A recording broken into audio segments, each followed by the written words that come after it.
عرض کر رہا ہوں کہ دیکھو اگر توڑ اچھا کام ہوتا تو اللہ کے نبی یہ نہ فرماتے کہ ہدیے دو اس سے آپس میں محبت پیدا ہوگی. آپ نے فرماتے کہ دوسروں کی جیبوں سے پیسے نکالا کرو اس سے آپس میں نفرتیں پیدا ہوں گی. جتنی لڑو گے اتنا صحت کیا ہوگی؟ اچھی ہوگی, کانفیڈنس پیدا ہوگا.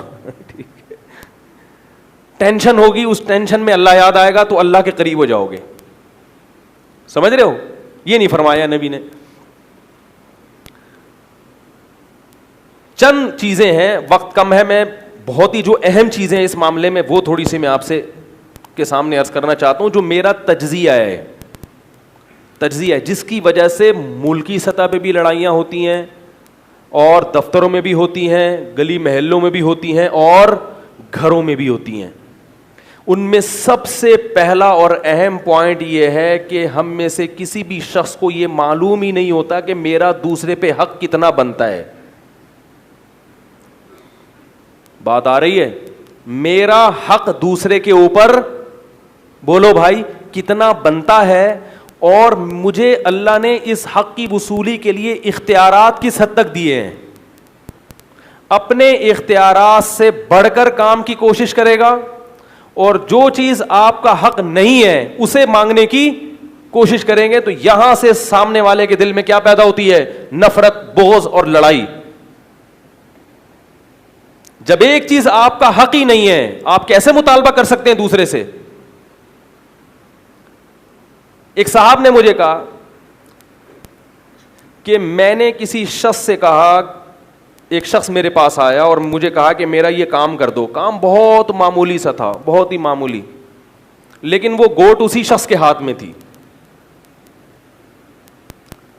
وہ شخص آیا, جو آیا وہ بھی دیندار ماشاءاللہ, اس کی داڑھی. اس نے کہا میرا یہ کام کر دو. اس نے کہا میں کروں گا لیکن فری میں نہیں کروں گا, اس کام کے 1,00,000 روپے لوں گا میں. کیا کہا؟ بولو بھائی. مثالیں میں اس لیے دیتا ہوں کہ اس سے بات سمجھ میں آ جاتی. کام کچھ بھی نہیں ہے.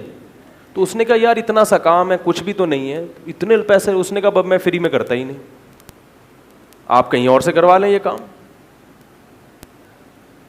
دونوں نمازی ہیں, دونوں داڑھی والے ہیں. یہ سچا واقعہ ہے, لیکن میں کردار کو بدل دیتا ہوں تاکہ جو اصل آدمی ہے وہ یہ نہ کہے کہ آپ نے ہماری بیٹھ کے بات کر دی. کام بہت آسان تھا. اس نے کہا چلو ٹھیک ہے کر دو, میں آپ کو 1,00,000 روپے دوں گا. اس نے کہا جیسے ہی کام ہوگا فوراً چاہیے مجھے. اس نے کہا ٹھیک ہے, ایگریمنٹ ہو گیا. اس نے کام کر دیا. اب یہ اس سے پیسے مانگ رہے, کہہ رہے ابھی کوئی بھاگا جا رہا ہوں کیا میں,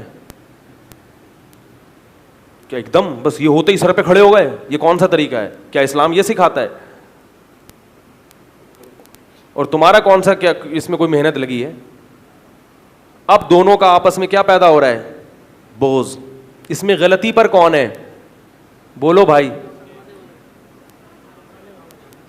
جس نے کام کیا ہے وہ غلطی پر ہے یا نہیں؟ بولو نا بھائی. جس نے کام کیا وہ غلطی پر ہے, جس کے لیے کام کیا گیا وہ غلطی پر ہے. لیکن وہ ابھی آپ کو غلطی پر لگ رہا ہے اس لیے کہ آپ اس معاملے میں خود انوالو نہیں ہیں. اگر آپ نے پیسے دینے ہوتے تو آپ میرے پاس آ کے کہتے کہ کیا اس نے تیر مار لیا, 2 لفظ اس نے کہے ہیں, یا جا کے تھوڑا سا کام کیا اور میرے سر پہ مسلط ہو گیا. اس وقت آپ کو غلطی پر وہ لگے گا جو آپ سے پیسے مانگ رہا ہوگا.